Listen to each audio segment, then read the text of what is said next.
হইয়াছো? কি হইয়াছো তুমি?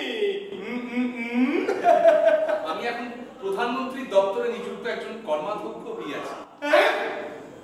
প্রধানমন্ত্রীর দপ্তর কর্মাধ্যক্ষ। গ্যারান্টি গ্যারান্টি গ্যারান্টি এই যে গ্যারান্টি, আমি এখন 8-9 ফাইলের সম্পূর্ণ দায়ী। তুমি তুমি তুমি আপনি আপনি রাজকুমারীর মেয়ে দেখতে? কি হলো, তুমি অমন অবিশ্বাসের চোখে আমার দিকে তাকিয়ে আছো কেন? বিশ্বাস করতে পারছো না? না আমি আসলে ভাবছি। হ্যাঁ, তোমাকে ছেড়ে গেছি বলে তুমি আমার উপর রাগ করেছো ক্রিশ্চিয়ান, কিন্তু আমি তো তোমারই ইচ্ছা পূরণ করার কাজে ব্যস্ত থেকেছি, তাই না? তুমি আমাকে বলেছিলে রাজকুমারীর কাছে কাছে পাশে পাশে থাকতে, শরীরটা সঙ্গে থাকতে না পারুক, আমার ছায়াটা ওকে ঘিরে রাখো। সারাটা জীবন আমি সব তোমার জন্য করেছি ক্রিশ্চিয়ান। আমার জন্য, তোমার জন্য। আমি যে তোমার ছায়া। তুমি জানো যে মুহূর্ত থেকে ওরা জানতে পেরেছে যে তুমি আর রাজকুমারী একে অপরের প্রেমে পড়েছো, বিশেষ করে রাজকুমারী তোমার প্রেমে পড়েছে, সেই মুহূর্ত থেকে সাংঘাতিক সব ষড়যন্ত্র করে চলেছে। দায়িত্ব?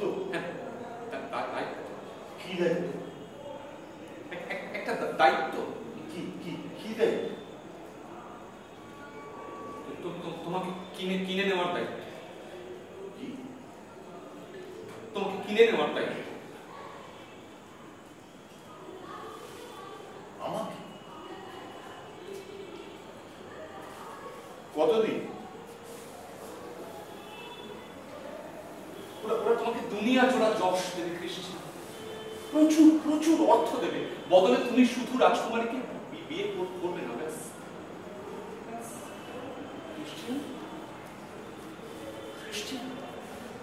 আমি যদি ওদের শর্ত অনুযায়ী নিজেকে বিক্রি না করি?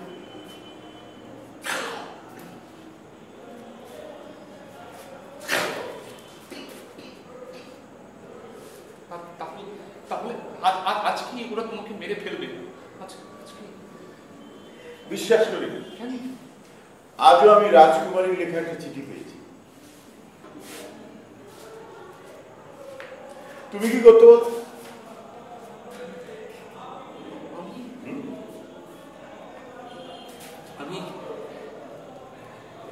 আমি তোমাকে এই চুক্তিপত্রটা একটা সই করে দিতে অনুরোধ করি, তারপর আমি আর রাজকুমারকে। কি আছে চুক্তিপত্রে?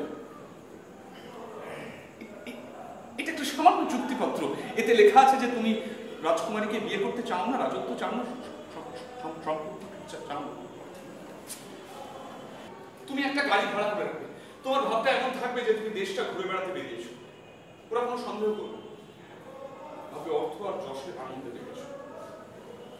সেই সময় আমি নিজে আরেকটা গাড়ি ভাড়া করে উত্তরের জঙ্গলে রাজকুমারকে নিয়ে এসে হাজির।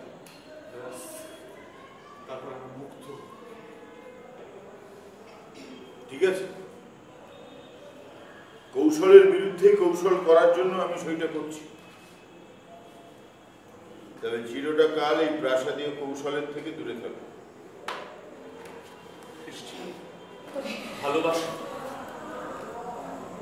ভালোবাসা অলৌকিকতা তৈরি করতে পারে রাজকুমার। ভালোবাসা? হ্যাঁ, ভালোবাসা। আমি এমনই একজন উন্মাদ যে তোমাকে, আমি এমনই একজন হতভাগ্য যে তোমাকে ভালোবেসে প্রায় উন্মাদ। এক্ষুনি গ্রেপ্তার করো।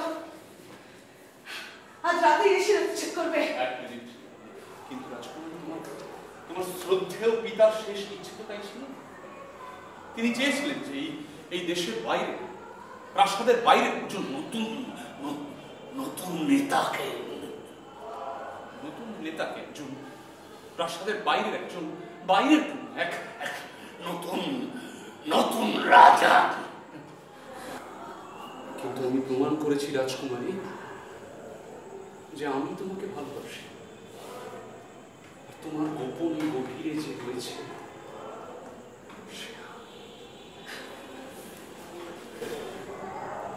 ওকে, ভেতর নিয়ে এসো।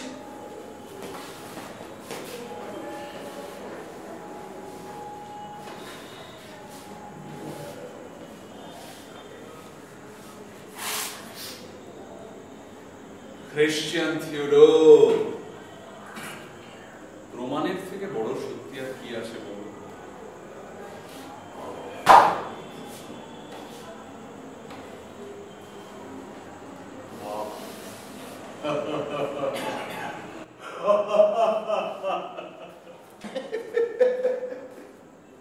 দেখো ভাই, ক্ষমতার কাছে আনুগত্যই হচ্ছে শেষ কথা, যুক্তি নয়।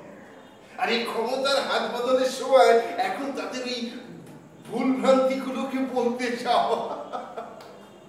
আর তার থেকে আমি একটা কথা বলি, বুঝলে, তুমি না, তুমি বরঞ্চ নতুন করে শুরু করো। হ্যাঁ, একটা জ্যান্ত মানুষের কাছে না শেষ বলে কিছু নেই। হ্যাঁ, সে মৃত্যুর মুহূর্ত পর্যন্ত নতুন কিছু সৃষ্টি করতে পারে। মেনে আর মানিয়ে নিলে না বাঁচাটা অনেক সহজ হয়। তুমিও তাই করো, তাই করো। হ্যাঁ, দেখো, এই ক্ষমতার কাছাকাছি থাকা আর আনুগত্যই হচ্ছে এখনকার দিনে বাঁচার সহজ উপায়। সবকিছু জেনে উদাসীন থাকাটা পাপ। এভাবে বাঁচতে লজ্জা করে না, এভাবে বাঁচতে ভয় করে না। এভাবে বাঁচেন কেন? মরতে ভয় পাইছে।